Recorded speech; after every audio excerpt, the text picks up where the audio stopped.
كيفيه الهروب من افخاخ الحب. ازاي تخلع يعني. في البدايه احب اعرفكم بنفسي بس. انا كرم 30 سنه، 45 سنه منهم سنجل.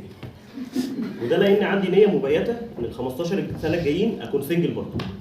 يعني يكون شعري بيض من الجناب كده ودقني بقت فاضي وابقى شوجر دادي على حق. بيجيب مع البنات الموضوع ده. خلال ال 30 سنه دول كان في محاولات طبعا لاصطيادي للوقوع كفريسه في براثن الحب.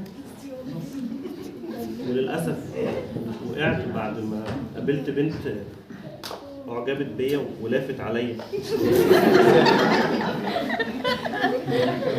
حبتني حب غريب لدرجه ان انا كنت لسه مستغرب. البنت شكلها قمر يا جدعان، شبه الصور اللي بتتحط في الاستوديو دي. وعايشه بره مصر وابوها وامها اغنياء. اللي هو ازاي يا بنتي انت عبيطه؟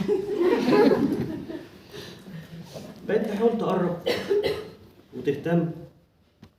وانا اقول ايه؟ لا، العلاقه دي شبه مستحيله، لو ما قلناش طبعا مستحيله. لكذا سبب. اولهم طبعا فرق المستوى الاجتماعي. فلما حسيتها بتقرب اكتر قلت لا بص يا شاطره خلينا اصحاب احسن. وحطيتها في الفريند زون. بس طلع برضو ان الفريند زون في ركن كده او رف اللي هو ما ممكن برضو.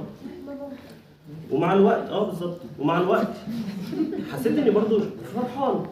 وبقيت اقول لنفسي ما ممكن برضو. ما الاميره ياسمين حبت علاء الدين والدنيا مشيت. عادي. فسبت نفسي بقى واترميت بظهري وقربت.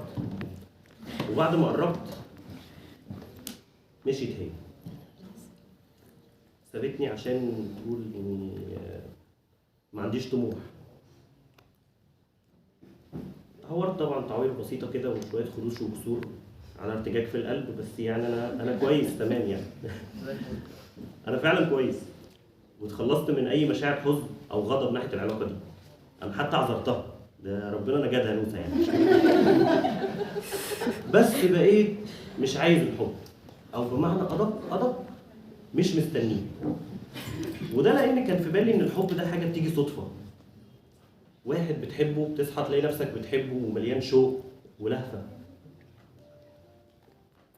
وانا كل المشاعر دي حسيتها ومش عايزها خلاص. انا هشتري بلاي ستيشن وشاشه كبيره واقضي الفاضل من عمري في سلام. ومش هرجعهم لك يا هاني. لحد بقى ما تحصل معجزه. والمعجزه بالنسبه لي ان البنت اللي هحبها وسط ما العالم كله هيبقى رمادي هتكون هي الوحيده اللي بالالوان. واول ما اشوفها الحياه كلها هتتجمد. وهبص لها وهي بتتحرك واشاور عليها واقول لها هي دي. مفيش مش انتي.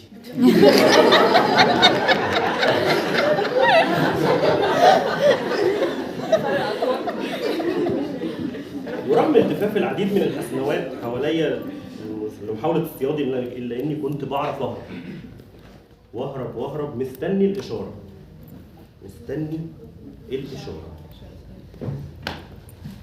لحد اعزائي المشاهدين الصغار ما تدخل حياتي واحدة عايزة تخطفني من حياة الوحدة الجميلة دي. اسكت؟ لا. بقيت اقفل حصوني قصاد محاولاتها. وبقلة ذوق وبرخامة كنت ببعد. مع اني حاسس اني ما كنتش عايز ابعد. بس مضطر. وكنت للاسف بحاول اتجاهل رسائلها على اساس هي المفروض تفهم بقى يعني. بس كانت بتقرب اكتر. ايه ده؟ لحد ما جه وقت الكورونا.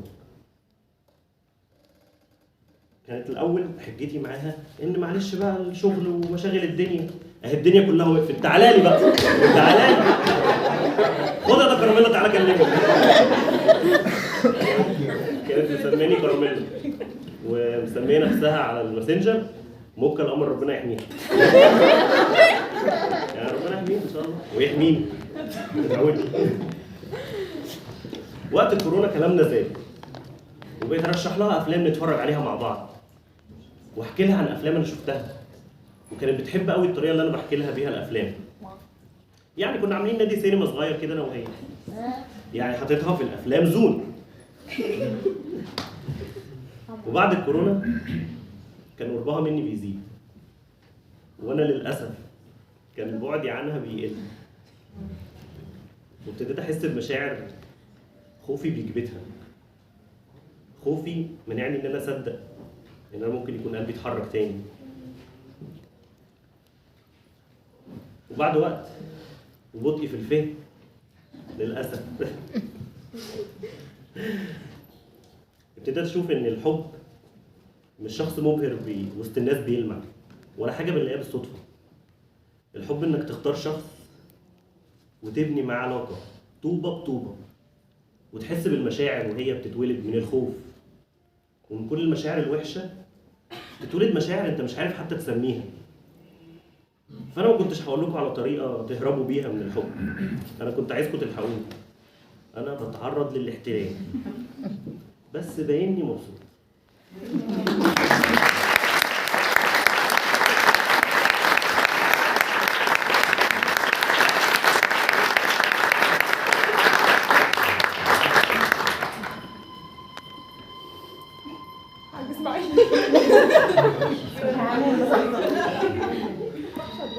في قلبي مكان